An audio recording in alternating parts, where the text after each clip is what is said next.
Assalamualaikum warahmatullahi wabarakatuh. Alhamdulillahirabbil alamin wa bihi nasta'inu ala umuri dunya waddin wa ala alihi wa sahbihi ajmain. Rabbi shrah li sadri wa yassir li amri wa hlul 'uqdatam min lisani yafqahu qawli. Allahumma ij'alil qur'ana fi dunya qarinan wa fil qabri munisana fil qiyamati syafi'an. Anak-anakku, sebelum kita belajar, marilah kita membacakan basmalah bersama-sama. Bismillahirrahmanirrahim. Nah, anak-anak, pada kesempatan ini kita tambah materi ya. Nah, sebelum itu Bapak ingin mengulang kembali materi apa saja yang sudah kita pelajari agar tidak lupa ya. Jadi kalau misalkan kita sudah paham materi yang telah disampaikan, maka alangkah baiknya kita memurojaah kembali, mengulang kembali agar tidak lupa. Sayang kalau misalkan kita sudah belajar capek-capek akan tetapi hasilnya lupa lagi ya, tidak ada hasilnya. Nah, anak-anak diusahakan setiap materi yang diberikan di tiap minggu ya, setiap minggunya anak-anak harus memahami sampai paham. Jangan sampai cuma ini cuma tugas aja, tugasnya sudah selesai udah aja. Nah, tidak seperti itu. Tapi usahakan anak-anak dapat memahami materi yang disampaikan. Ingat, kalau misalkan ada yang sulit, anak-anak boleh bertanya ke Pak Iqbal ya. Jangan ketika tidak ada yang tidak paham, diem aja atau biarin lah. Nah, tidak seperti itu ya, tapi mohon untuk ditanyakan, mau ke Pak Iqbal ataupun misalkan ke yang lain boleh, ke orang tua atau ke guru ngaji boleh ya. Ya, ini insya Allah manfaatnya ketika kita belajar Al-Quran ya, ketika kita belajar Al-Quran, ini manfaatnya tidak hanya ketika kita belajar sekarang, akan tetapi ini sampai kita mati nanti ya, di bawah mati nanti ya. Bagaimana caranya? Yaitu dengan cara kita mengajarkan kepada orang lain, kepada misalkan kalau kita sudah punya anak, kita ajarkan, maka itu akan menjadi pahala yang terus mengalir kepada kita ya. Kemudian misalkan kita jadi guru, kemudian kita mengajarkan orang lain, kemudian orang tersebut mengajarkan lagi ke anaknya atau kepada siapa, nanti tetap pahalanya akan mengalir kepada kita ya. Jadi ini insya Allah bermanfaat sampai kita mati ya, kalau ilmu agama itu ya, terutama ini ilmu membaca Al-Quran, karena membaca Al-Quran itu harus dengan ilmunya. Nah, anak-anak, minggu-minggu kemarin kita membahas tentang yang pertama mad tabi'i, yang kedua mad alif sukun, gunnah, kemudian alif lam qamariyah, alif lam samsiyah, kemudian qalqalah, kemudian mad iwad.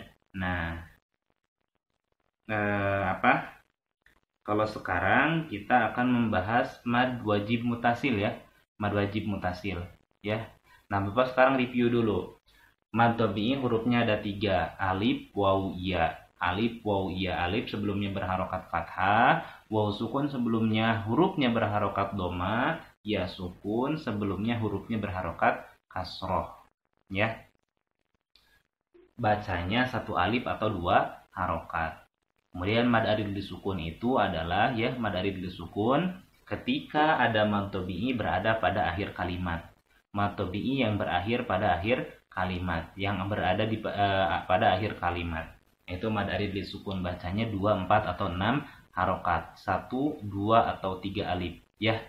Kemudian setelah itu alif lam qamariyah. Alif lam qamariyah itu pada alif lam terdapat tanda sukun. Sedangkan alif lam samsiyah yaitu pada alif lam terdapat hurufnya setelah alif lam ada tasdid ya.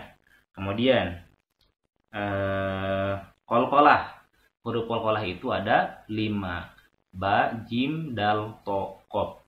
Bacanya harus dipantulkan. Qalqalah itu terbagi 2 bagian. Yang pertama qalqalah sugro, yaitu huruf qalqalah dengan sukun yang sukunnya sukun asli, tanda sukun asli berada pada tengah kalimat, dan qalqalah kubro itu berada pada akhir kalimat ya. Huruf qalqalah yang berada pada akhir kalimat dan sukunnya, tulisannya tidak sukun tetapi ucapannya disukunkan karena waqaf, itu qalqalah kubro. Kemudian mad iwad. Mad iwad itu ketika ada tanwin fathah ya, ada tanwin fathah pada akhir ayat atau akhir kalimat. Nah, itu namanya mad iwad. Gunah. Nah, hukum gunah itu ada dua ya hurufnya. Ada nun dan mim yang bertasdid. Ingat, bacanya harus ditahan. Innal iqul a'udzu birabbin nas. Nah, mimma. Nah, itu ya. Jadi ditahan dulu bacanya, tidak dilangsungkan.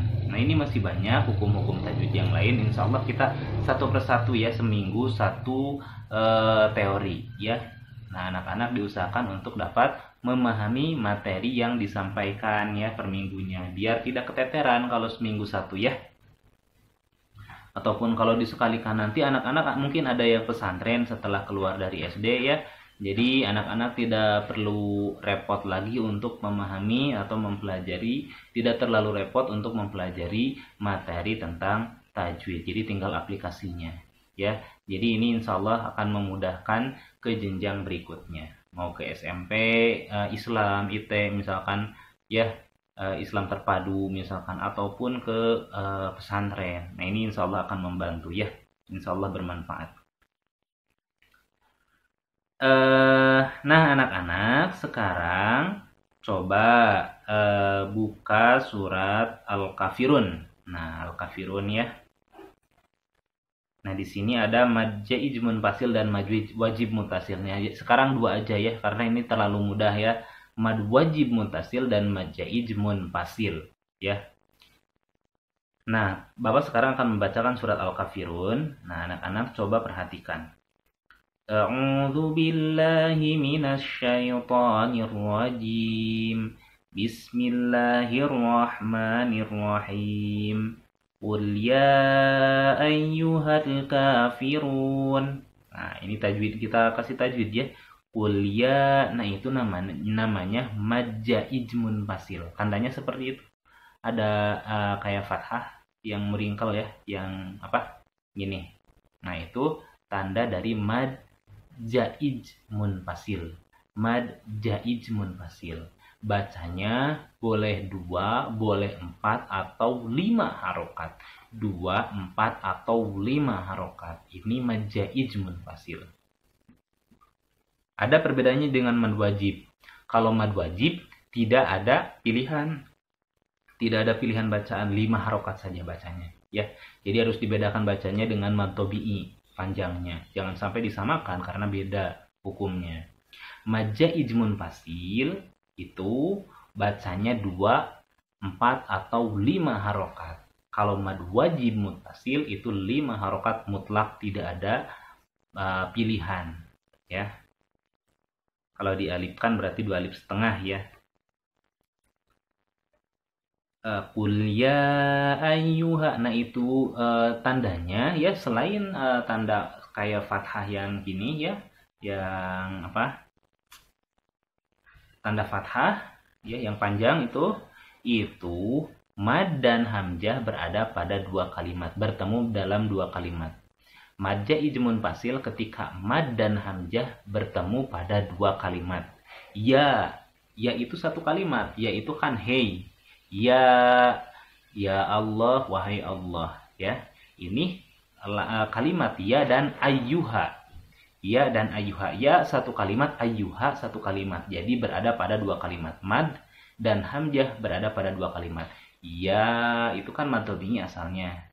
Ayyuha itu ada hamzah, berarti hamzah dan mad berada pada 2 kalimat, bertemu pada 2 kalimat. Namanya mad jaiz munfasil. Kalau tanda yang bisa dilihat ya, ada tanda fathah yang meringkal seperti itu. Nah, nanti ada perbedaannya tandanya dengan mad wajib mutasil. Qul ya ayyuhal kafirun. Ayyuhal ada alif lam. Pada alif lam tersebut ada tanda sukun, maka itu alif lam qamariyah. Ya. Kafirun, run, itu mad tabi'i ada di akhir kalimat, namanya mad arid li sukun. Boleh 2, 4 atau 6 harokat. La mad jaiz munfasil. Nah, la itu kan ada mad tabi'i asalnya. A'budu ada hamzah yang berdiri ya, yang seperti alif. Nah, itu hamzah ya, karena berharokat. Hamzah itu bukan hanya yang seperti ini, tapi yang berdiri pun ada hamzah. Selama alif itu misalkan berharokat, maka itu namanya hamzah. Ini la a'budu, berarti ini sama mad jaiz munfasil. Mad dan hamzah bertemu pada dua kalimat, bacanya 2, 4 atau 5 harokat. A'budu ma ta'budun, mad alif disukun sama wala mad jaiz munfasil sama ikhfa. Antum abidu, du mad tabi'i, waw sukun sebelumnya berharokat doma. Abidu nama ma itu juga mad jaiz munfasil. A'bud qalqalah kubro, huruf qalqalah berada pada akhir ayat, akhir waqaf ya. Walaupun di sini tidak disukunkan karena waqaf, maka dibacanya harus sukun, itulah qalqalah kubro. Nah, tidak tanda sukun ya, tapi dibacanya disukunkan. Ini didomahkan. Wala ana abidum ma'abattum. Ingat, abidum itu harus ditahan karena ada mim bertasdid. Kalau nanti ada hukum idgham, tapi sekarang untuk sementara karena ada mim bertasdid maka harus ditahan dulu, ya. Wala ana abidum ma'abattum. Nah, ini tidak dikolkolahkan nih abatum, ada dal sukun. Karena apa? Karena huruf setelahnya bertasdid, ya. Karena huruf setelahnya bertasdid, langsung dibawa ke ta. Ma'abatum wala antum abiduna ma'abud. Kolkolah lakum di mad tabi'i ya sukun sebelumnya, dalnya berharokat kasroh, bacanya 2 harokat.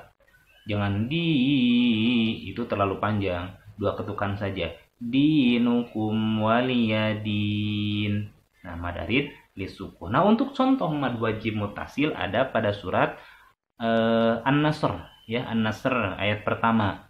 Nah, kan di bawahnya tuh surat An-Nasr, di bawah surat Al-Kafirun ya. Idza ja itu mad wajib mutasil. Mad wajib mutasil. Nah, ini contohnya apa? Ada lambang seperti ini. Set panjang aja. Seret panjang. Nah, itu tanda dari mad wajib mutasil. Kalau mad jaiz munfasil kan ini ya. Beda ya. Kalau mad wajib mutasil set ini. Itu mad wajib mutasil. Panjangnya 5 harokat, tidak ada pilihan. Tidak ada pilihan ya, 5 harokat panjangnya, harus beda bacanya dengan mad tabi'i berarti ya. Ini tandanya ya, ingat. Oke, kita perbedaan. Nih, ini ada jadi mad wajib mutasil itu mad dan hamzah berada pada satu kalimat. Ja'a itu datang artinya ya, berada pada satu kalimat. Ja'a. Nah, jim ja-nya mad tabi'i asalnya, kemudian disusul dengan hamzah. Itu namanya mad wajib mutasil. Mad wajib mutasil, mad dan hamzah berada pada satu kata. Mad dan hamzah berada pada satu kata ya. Tandanya seperti ini. Panjangnya 5 harokat. Oke, ulangi lagi dari awal. Kalau misalkan mad jaiz munfasil, mad dan hamzah bertemu pada 2 kata. Kalau dalam bahasa Arab kata itu disebutnya kalimat ya. Tapi kita biar tidak pusing, mad jaiz munfasil itu mad dan hamzah bertemu pada 2 kata. Contohnya la a'budu ayat kedua surat Al-Kafirun, la a'budu. Nah, mad tabi'i yang pertama, kemudian a'budu itu kata yang berikutnya ya.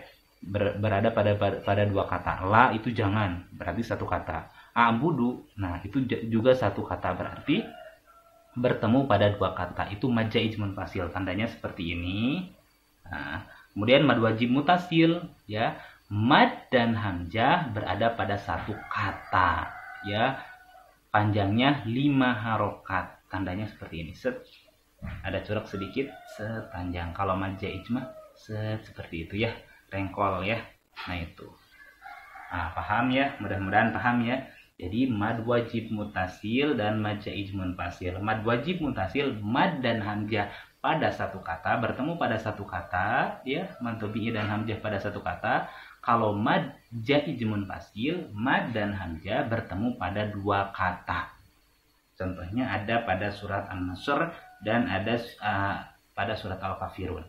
Nah, sekarang tugasnya anak-anak coba tulis contoh mad jaiz munfasil dan mad wajib mutasil ya. Yang pertama contoh tugas pertama, sebutkan contoh mad wajib mutasil dan mad jaiz munfasil di dalam surat Al-Kafirun dan surat An-Nasr.